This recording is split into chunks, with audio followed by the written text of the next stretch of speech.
Megastar Chiranjeevi and super star Krishna గారి నుండి 1984లో వచ్చిన సినిమాలు బాక్స్ ఆఫీస్ వద్ద ఎలాంటి ఫలితాన్ని ఇచ్చాయి, ఎవరి సినిమాలు ఎక్కువ సక్సెస్ సాధించాయి అనేది ఈ వీడియోలో తెలుసుకుందాం. ముందుగా ఆ ఏడాది ఫిబ్రవరి 11న చిరంజీవి అల్లుళ్ళొస్తున్నారు రిలీజ్ అయింది. దీనికి 5 రోజుల గ్యాప్లో సూపర్ స్టార్ కృష్ణ గారు నటించిన రక్త సంబంధం సినిమా వచ్చింది. అయితే వీటిలో చిరంజీవి గారి అల్లుళ్ళొస్తున్నారు ఫ్లాప్ కాగా, కృష్ణ గారి రక్త సంబంధం యావరేజ్గా ఆకట్టుకుంది.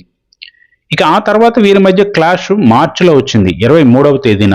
చిరు హీరో సినిమా వస్తే దీనికి వారం రోజుల గ్యాప్తో సూపర్ స్టార్ కృష్ణ పులిజోదం వచ్చింది. అయితే ఈ 2 సినిమాలు కూడా బాక్స్ ఆఫీస్ వద్ద ఆకట్టుకోలేకపోయాయి.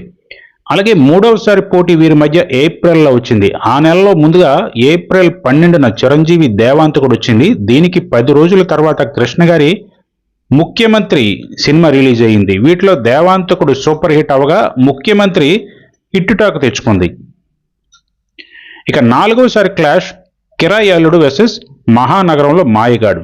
జూన్ 20న కిరాయి అల్లుడు వస్తే 2 వారాల గ్యాప్తో చిరు మహానగరంలో మాయగాడు రిలీజ్ అయింది. అయితే వీటిలో చిరు సినిమా ఫ్లాప్ కాగా కిరాయి అల్లుడు ఓ మాదిరిగా ఆడింది. అలాగే మరోసారి పోటీ వీరి మధ్య ఆగస్టులో వచ్చింది. చిరంజీవి ఛాలెంజ్ సినిమా ఆగస్టు 9న విడుదలవగా అదే రోజున కృష్ణ గారి బంగారు కాపురం రిలీజ్ అయింది. వీటిలో చిరు ఛాలెంజ్ బ్లాక్ బస్టర్ అయింది, బంగారు కాపురం ఫ్లాప్ అయింది. ఇక 6వసారి పోటీ చూస్తే ఇంటిగుట్టు వర్సెస్ ఉద్దండు. సెప్టెంబర్ 30న చిరంజీవి ఇంటిగుట్టు సినిమా రిలీజ్ అయ్యి మంచి సక్సెస్ అందుకుంది. అయితే దీనికి వారం రోజుల ముందుగా వచ్చిన కృష్ణ గారి ఉద్దండు పరాజయం పాలైంది. ఇలా ఈసారి చిరు విన్నర్గా నిలిచారు. ఇక అలాగే ఆ ఏడాది ఆఖరిగా 7వసారి వీరి మధ్య బాక్స్ ఆఫీస్ క్లాష్ వచ్చింది.